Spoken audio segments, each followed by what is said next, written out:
días a todos.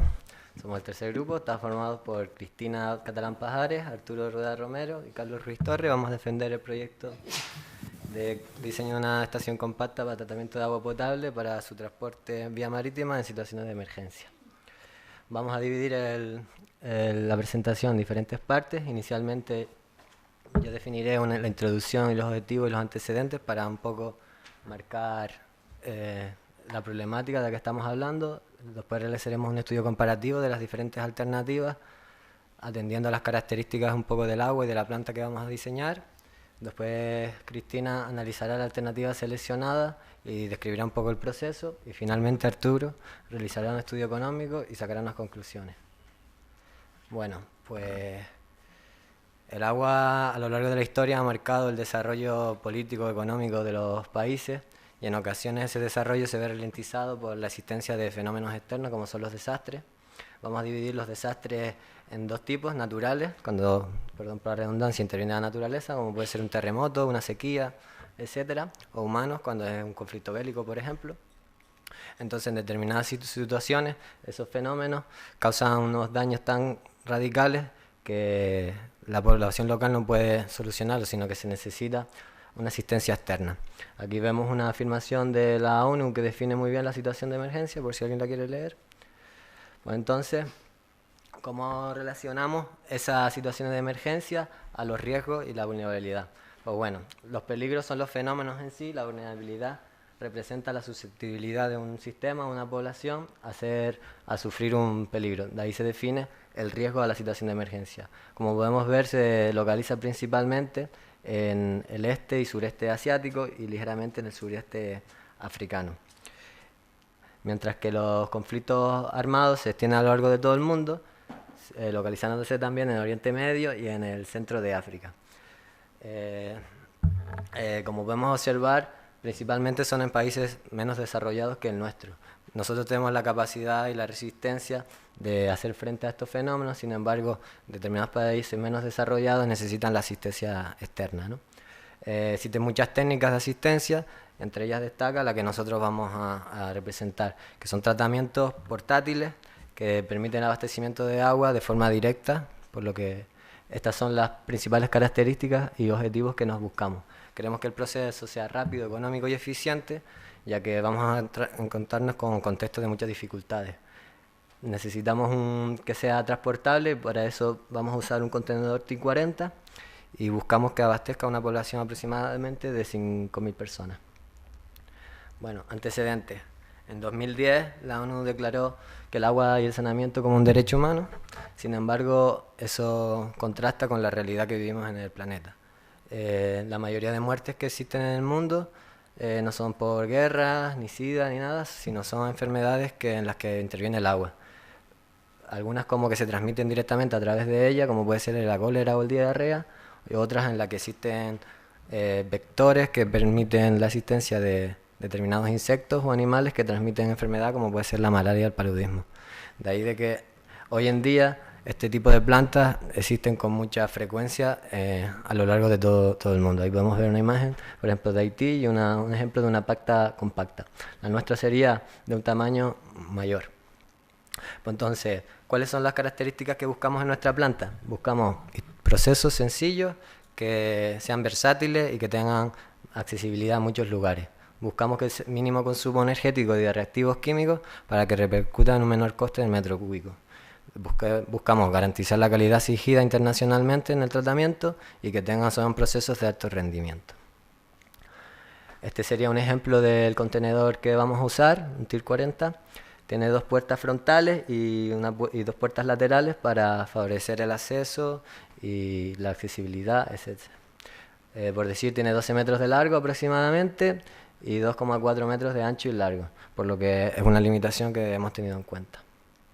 Bueno, este es el punto fuerte de lo que nos ha limitado también el diseño del proceso. Aparte de la calidad y cantidad, hay otros dos factores a tener en cuenta, que son el tiempo, que al ser situaciones de emergencia necesitamos una actividad de tiempo muy pequeña para acceder a dar agua a todo el mundo en el menor tiempo posible. Y bueno, metiéndonos más en la calidad, hay tres factores importantes, son sabor, turbidez y coliforme. El sabor en sí no es una característica del agua, pero hasta darse situaciones de emergencia es importante que tenga buenas características organolépticas porque en caso contrario la población puede preferir aguas que sí tengan esas características organolépticas pero que no cumplan con los requisitos físico-químicos. Por lo que entonces es una manera de garantizar que la población acepta el agua que hemos tratado. La turbidez es otro factor importante que hemos tenido en cuenta, ya que en la etapa final, que después explicaremos, hacemos una postcloración. Esa postcloración solo es posible si hay una turbidez menor a 5 NTU. Entonces vamos a tener que, es uno de los parámetros que más vamos a tener en cuenta para poder desinfectar el agua. Y por último, los coliformes. Por directiva internacional no puede haber coliformes ni patógenos en 100 mililitros, entonces también va a ser otro de los objetivos principales.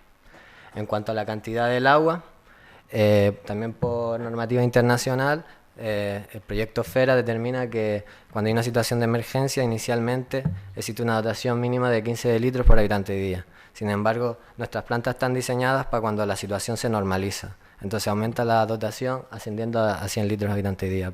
Ese será el dato de cálculo, la base de diseño que utilizaremos para nuestros caudales. Entonces, en función de esto, existen muchos tratamientos que se usan en este tipo de situaciones y se resumen principalmente en tres objetivos: eliminación de organismos patógenos, el primero de ellos. Para ellos existen dos métodos: desinfección física y desinfección química.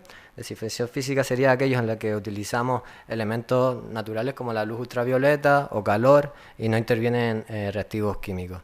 Estos no tienen la eficiencia que tienen, por el contrario, desinfecciones químicos, que tienen la característica de usar reactivos, que tienen un gran carácter oxidante y desinfectar el agua.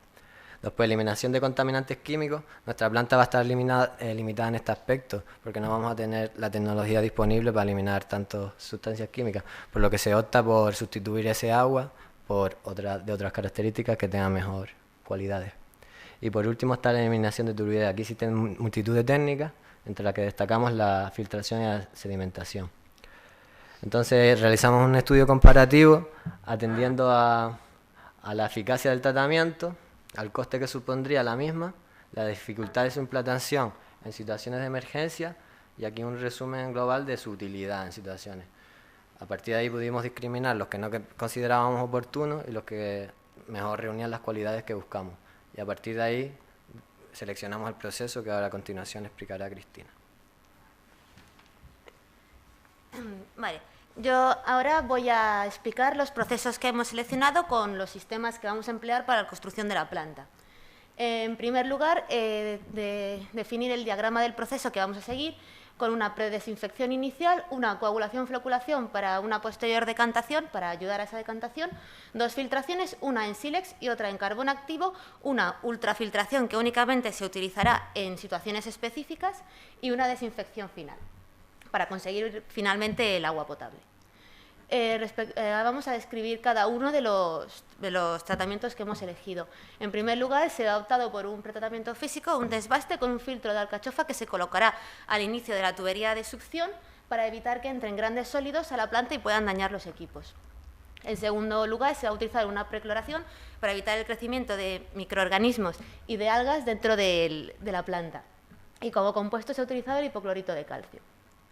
Respecto a la coagulación-floculación, es un sistema que ayuda en la clarificación del agua y como coagulante se ha utilizado sulfato de aluminio y como floculante almidón de patata. La coagulación desestabiliza los coloides y la floculación forma flóculos, que son partículas de mayor tamaño que ayudan en su sedimentación.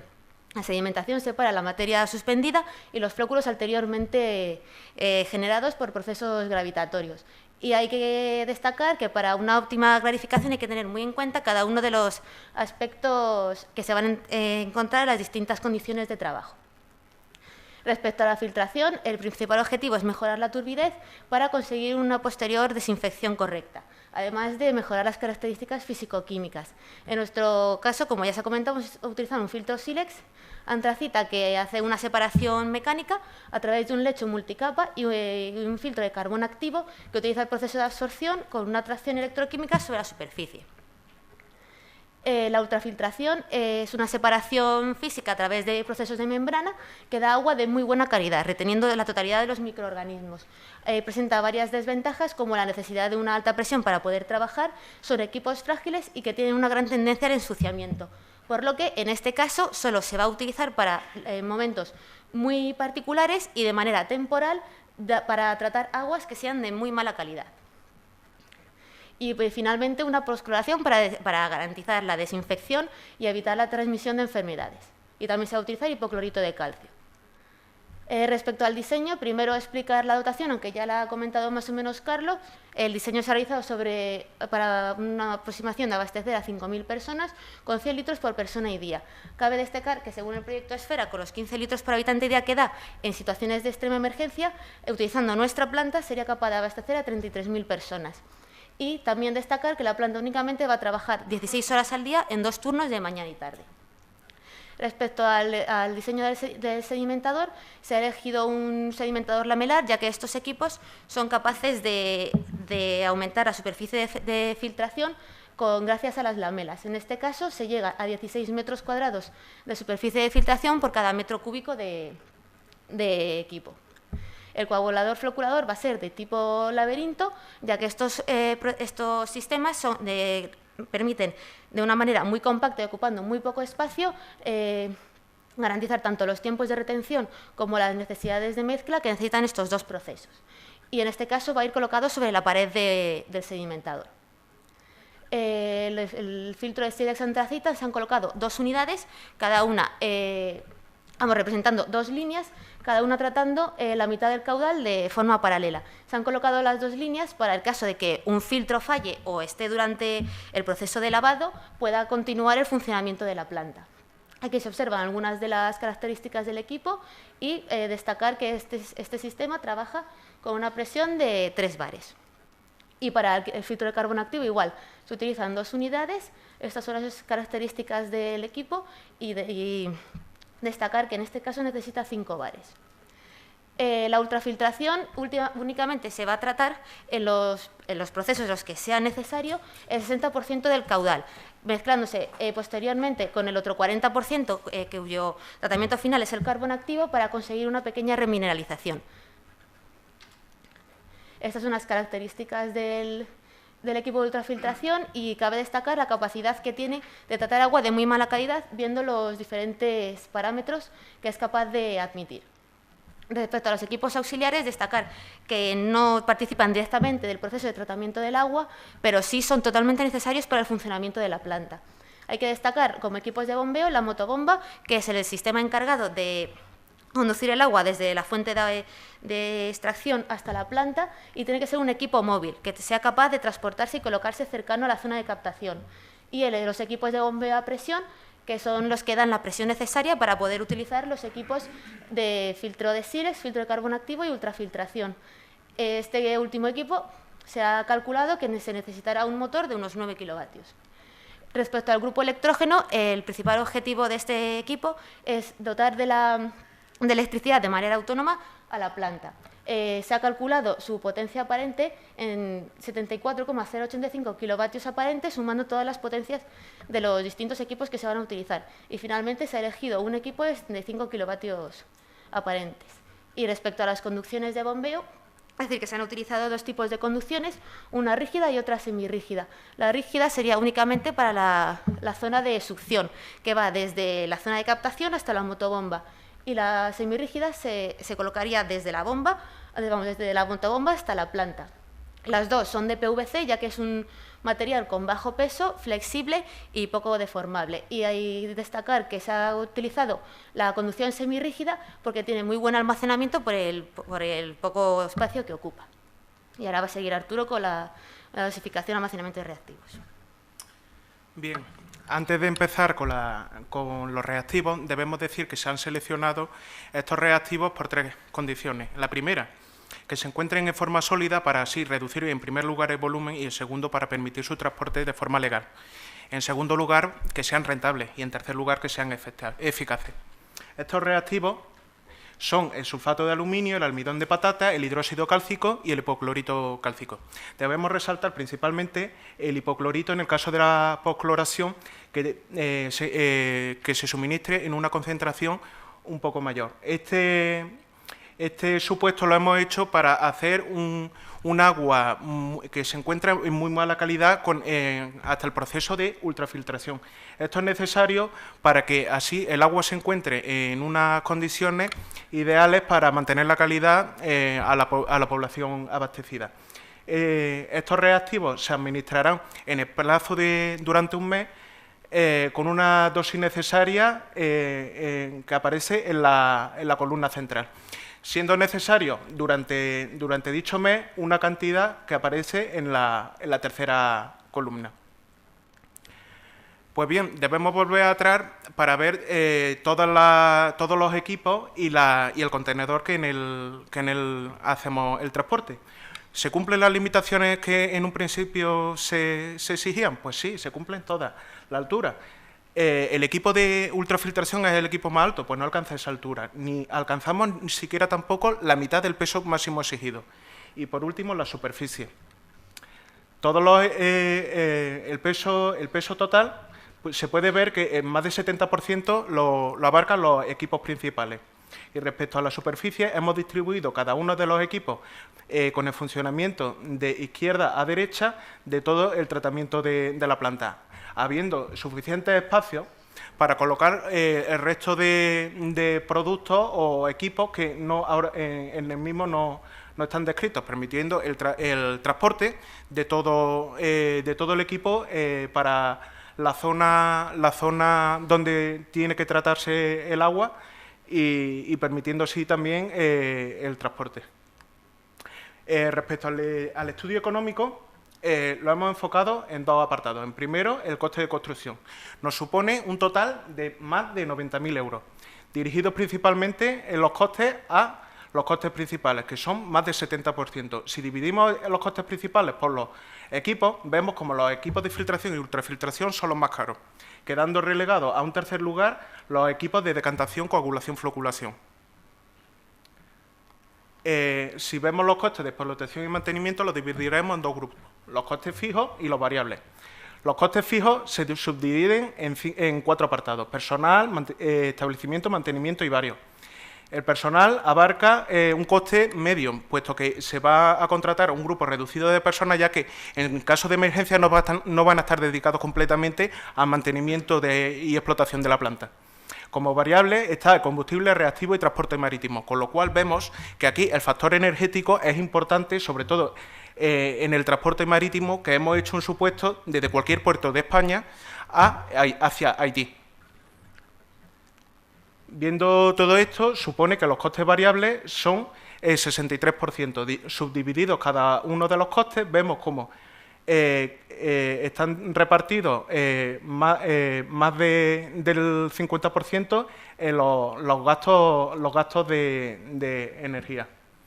Esto nos supone que el agua, para un caso de emergencia, resulta sumamente barata, que pensábamos en un principio que iba a ser cara. Nos sale a 1,80 euros metro cúbico, considerando todo el proceso de tratamiento de agua, desde bombeo hasta ultrafiltración, y considerando también el transporte que hemos hecho desde España a Haití. Todo ello en el plazo de un mes. Como conclusiones, debemos considerar lo siguiente. En primer lugar, que nuestra planta está dentro de los márgenes de mercado, pudiendo competir con otros equipos que en caso de emergencia se encuentren. El precio no es excesivo de producción del agua, pudiendo competir con otros. Se cumplen todas las limitaciones exigidas para instalar la planta dentro del contenedor TIR y, por último, es adaptable a cualquier agua a tratar, desde agua en condiciones medias a agua muy malas.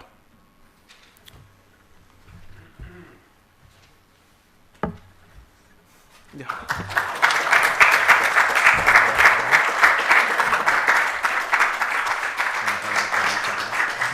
Bueno, pues enhorabuena también por el trabajo. Además, el tema pues se sale un poco de los proyectos habituales, con lo cual también daros la enhorabuena por haber elegido algo también un poco diferente a lo que es habitual. Sin más, paso la palabra a los tutores para que os hagan las preguntas. Bueno, pues igual me adhiero a Carmen, creo que es Hemos pasado de 2 proyectos así más grandes, más importantes, a un económico, son miles de metros cúbicos por segundo, a un proyecto muy importante, y creo que enhorabuena por haberlo elegido, y me parece pues muy adecuado, ¿no? Simplemente pues tendría una pequeña reflexión, que cuando hablabais del precio de mercado, etcétera, pues estamos ante una emergencia, ayuda humanitaria. Entonces, pues bueno, pues quizás lo del mercado y el precio del metro cúbico pues es para otras cosas, ¿no? Aquí lo que hay que hacer es atender como se pueda y al precio que pueda, ¿no? Y en todo caso también incluso los costes de personal, etcétera, pues en muchos casos serán voluntarios, ONGs, etcétera, ¿no? Entonces probablemente esos costes fuesen hasta más reducidos, ¿no? Y simplemente os diría que, por ejemplo, veis la posibilidad de, no sé, de que Cruz Roja os comprase la planta, ¿se la vendemos? En realidad las plantas que usa Cruz Roja son mucho más pequeñas, entonces podría ser atractivo para ellos porque trata mucho más caudal y asiste a muchas más personas, entonces sí puede ser.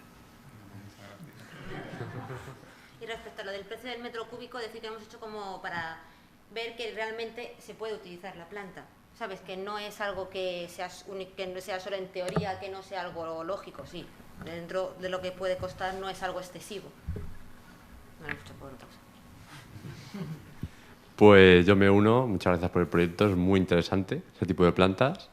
Cada vez hay más empresas que se dedican a este mercado, igual no con fines tan humanitarios, pero sí que es cierto que yo los considero súper importantes, que algunos organismos tengan la capacidad de reaccionar ante emergencias con este tipo de plantas puede ayudar muchísimo a la población en que tengan ese problema en ese momento. Yo solo tenía un par de cuestiones técnicas, un poco porque entiendo que es muy complicado hacer encaje de bolillos en un contenedor y meter ahí todos los equipos.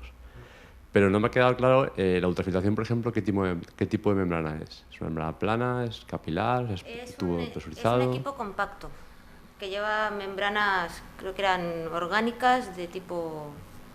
No me acuerdo muy bien. Vale, es un equipo que viene compacto, sí, no es poner los bastidores por membrana, es un equipo que directamente... Ok. Y luego lo que es para ese lavado de ultrafiltración y los filtros, habéis previsto más o menos, aunque no esté representado en el esquema y demás, pero habéis medio pensado cómo lo haríais, el lavado de filtros, el lavado de ultrafiltración. Sí, supusimos como del agua producto, que usábamos un 10% aproximadamente. Vale, y yo entiendo que los equipos auxiliares no sean muy grandes y que abrían en el contenedor. Sí. Vale. Pues nada, enhorabuena otra vez y muchas gracias. Gracias. Bueno, pues yo recalcarlo más todavía, la enhorabuena, porque sé que al final pues estáis muy cansados y demás, y bueno, pues ha sido por parte de los tres, que a través de correos electrónicos nos hemos estado hablando estas últimas semanas. Yo contaros un poco por qué propuse como que se podía utilizar, propuse, mejor dicho, este tema para poderlo hacer como proyecto fin de máster, porque a finales de los años 90, parece que fue, en Nicaragua, parece que fue un desastre en Nicaragua, parece que fueron inundaciones o algo así, la cooperación española, a través de la Junta de Extremadura y demás, mandó una serie de técnicos, entre los cuales tuve la fortuna de poder estar, a intentar ayudar en la zona, en la recuperación y en el mantenimiento de los servicios que se pudiera. En aquella época lo que nos llevamos, o lo que nos pudimos llevar, fueron mera equipos compactos de filtración de piscina, o sea, un filtro de arena, que en algunos casos cambiamos algo de arena, el lecho de arena, quitamos algo de arena silicia y pusimos algo de carbón activo, y una bomba con un prefiltro de plástico de los que se utilizan en las piscinas, que tiene un tamaño de paso de 4 o 5 milímetros. Y con eso, bueno, pues tuvimos un montón de problemas. Afortunadamente, a principios de los años 2000, 2003, 2004, algunas empresas como Ideco, Filtramasa, Dinotec, Ditra, empezaron a hacer este tipo de plantas compactas, no tan completas como la que habéis hecho. Muy pocas plantas compactas ahora mismo en el mercado tienen una decantación y tienen un módulo de ultrafiltración o microfiltración, pueden tener alguno de anillas y demás, con lo cual muchas felicidades porque yo creo que está muy, muy bien hecho. Y bueno, como soy el tutor y lo propuse, la pregunta es muy sencilla: ¿por qué lo elegisteis? ¿Por qué lo elegimos? El problema fue buscar todos los tipos de modelos y ver cuál era el más adaptable. Estuvimos tanto con usted como con los profesores de agua y cooperación para ver cuál era el procedimiento de agua más idóneo sobre todo para el problema de meter todo el equipo dentro del contenedor, porque el problema ahí más que nada, nosotros no veíamos ningún problema con el peso, nosotros veíamos más que nada problema con el espacio. Y ahí, entre uno y otro, vimos que al final el equipo más propicio era este. Para empezar, mi más cordial enhorabuena. Me ha parecido un tema muy interesante, muy bonito, y lo habéis hecho muy bien. Yo solamente, más que una duda, una reflexión. Decís que lo lleváis a Haití, por poner un ejemplito, y que lo lleváis en barco. Pero lo sueltas en el barco y el agua habrá que buscarla más adentro. Es decir, el equipo tendrá que ir más hacia el interior, lógicamente, no va a estar solamente en la costa. Una pregunta, Sí, perdón un segundito. Una pregunta de un ignorante. ¿Un helicóptero puede arrastrar ese peso? No. Tiene que ser un avión preparado del tipo, a lo mejor, el Hércules. Ya, no, yo te digo para transportarlo dentro de la isla. Ah, dentro de la isla. Sí, sí. En camión, sí. Un camión puede adoptar el contenedor Sí. y lo puede ¿Y transportar. no podrías reducir el peso para, pues eso, que tengas que llevar vía aérea, etcétera? No. Reducir el peso no metiendo filtros de arena, porque con los datos que habéis dado, solamente la arena, si no me he equivocado, estamos hablando de 3.000 kilos, 4.000, es decir, por encima del 10% del peso total, un 15% es arena. Si se metiera otro sistema de filtración, a lo mejor se ahorraba bastante el peso y se daba mucha más utilidad a la planta. No lo consideramos porque en la normativa TIR que vimos de estos contenedores decían que se podía transportar vía aérea con aviones especiales, entonces despreciamos esa consideración. Muy bien, oye, muchas gracias. Y enhorabuena otra vez.